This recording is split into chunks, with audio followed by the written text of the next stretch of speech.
Beating the Deadbeat by BikerPon3. You did not just throw me and my bathtub out of the window. Dragons like to sprawl when they get their claws done. Sludge droned in that gravelly voice of his, loudly cracking his freshly filed claws. He slid off the cutie map table, defiling it with the act, for a noticeable smear of what looked like bacon grease was left there in his wake. Rarity felt bile rise in the back of her throat. How could this awful cretin be related to Spike? It was simply not possible. Now, if you'll excuse me, it's time for my bath. I think it was time for your bath 3 days ago, Rarity quipped, the stench of unwashed dragon causing her nose to shrivel up like a raisin under the sun. If Sludge or Spike had any sort of retort to her moment of weakness, Rarity couldn't hear it over the sound of the enraged growl that suddenly shook the castle walls. Bath? Oh no! By the fires of Tartarus, you ain't having no bath! Starlight Glimmer stomped into the throne room like some pony had just thrown her favorite kite into a wood chipper. One might have said that she was upset, but judging by her furrowed brows, ears that could carve out a new Artex pattern in the ceiling, and a complete lack of any pupils or irises, Rarity could guess that one would be woefully understating. Despite this, she couldn't quite suppress the urge to make a point. Are you sure, darling? I think we would all benefit if Sludge took a bath. Preferably in bleach if he's open to suggestion. No! This ends now! Veritatem nocere! The light of 1,000 suns suddenly shone from Starlight's blank, godless eyes. The demonic undertone of her incarnation penetrated the innermost reaches of Rarity's soul in a split second, but it was not her who was the intended recipient. No, the cutie map table ignited, throwing scorching black flames high, all the way up to the roots of the long-dead golden oaks embedded into the ceiling. Spike's supposed father rose up, grasped in the dark, arcane grip of the spell, eyes unblinking at things Rarity could not see, ears twitching at things she could not hear. Starlight, what are you doing to my dad? Spike yelled, newly grown wings flailing to get him off the ground. The poor Drake watched as the flames engulfed the latter dragon. He is not your father. He is sire to no one. Starlight rasped, with the charming voice of an undead corpse. Tears welled up in Spike's eyes. Rarity was at his side in an instant, just as the black flames parted, revealing what appeared to be a magically generated hologram. The hologram depicted an empty cave, bereft of gems, bar a few tiny shards here and there. A pile of ashes lay in the center, evidence of a fire that had long since burned out.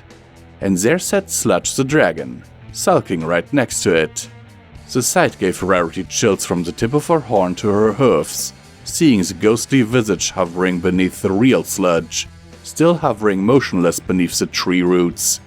What is this? Spike sobbed, holding onto Rarity's fetlock and gazing up at the vision with wide eyes. Darkness swirled, and the cave morphed into a distant image of Twilight's castle, in front of which Twilight could be seen attempting to teach Spike how to fly. Wait, that's me! Spike gasped, his brow furrowing. The vision swelled into inky blackness again, morphing into an image of Sludge reading a book. This time it was Rarity's turn to gasp. That's Twilight's filial diary! Where in Equestria did he get that? Starlight did not answer, and Sludge was still very much unconscious. The vision faded once more, this time being replaced with Sludge slumped upon a mountain of gems, cakes, pies, amongst all manner of other food and trinkets from the castle pantry and stores. Spike simply stared, cruel comprehension dawning on his childlike features. I think we've seen enough, Starlight said, thankfully in her normal, demon-free voice. The vision, the flames, the cutie map, all of it vanished as though it had never been, leaving the old roots of golden oaks completely intact and undamaged. Sludge fell to the table with a dull thud, gasping in lungfuls of air as though he had just flown a Wonderbolts derby. What just happened? he slurred, eyes still spinning in their sockets. It took a few moments for Rarity to realize Spike was no longer clinging to her leg. The little deer stood before his unfamiliar brethren with a scowl that could cut granite. You lied to me! Sludge blinked. Oh, figure that out, did ya? You're not as dumb as you look after all. Spike, said a sickeningly sweet voice.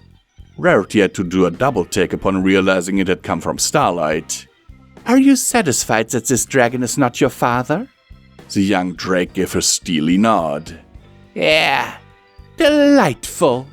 Instead of charting her horn for a spell, Starlight walked right up to the sludge, span 180 on her hoofs and fired an expertly aimed kick right at his family jewels. She did not miss the mark. Ow! Sludge screamed, eyes rolling back into the back of his ugly head, claws curling in on themselves, tail whipping up between his legs and nearly slapping him in his stupid face. That was for throwing me out of the window! And this!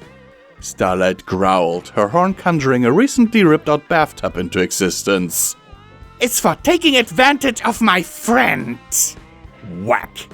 Sludge was sent barreling across the room like a bowling ball, hitting the crystal wall with a loud, oily splat that was both repulsive and hilarious. Now get out of my sight before I turn you into Equestria's ugliest wall bust! Sludge didn't need to be told twice. He flopped out of the open window like a limp pancake, falling a good 70 feet before managing to catch himself with his wings. Starlight turned to Spike, who was looking a little lost, despite the revelation. Spike, you don't need some dragon to tell you how to be a dragon. You're already a good dragon. In fact, I'd say you're the best kind of dragon, she said, wrapping the small drake in a one foreleg hug. Yes, a dragon who practices good personal hygiene, Rarity was quick to add. Author's note. I was aiming for 1K words. I missed. Anyway, let me know if you spotted any errors. There are bound to be a few. Both Tex and I are half blind when it comes to proofreading.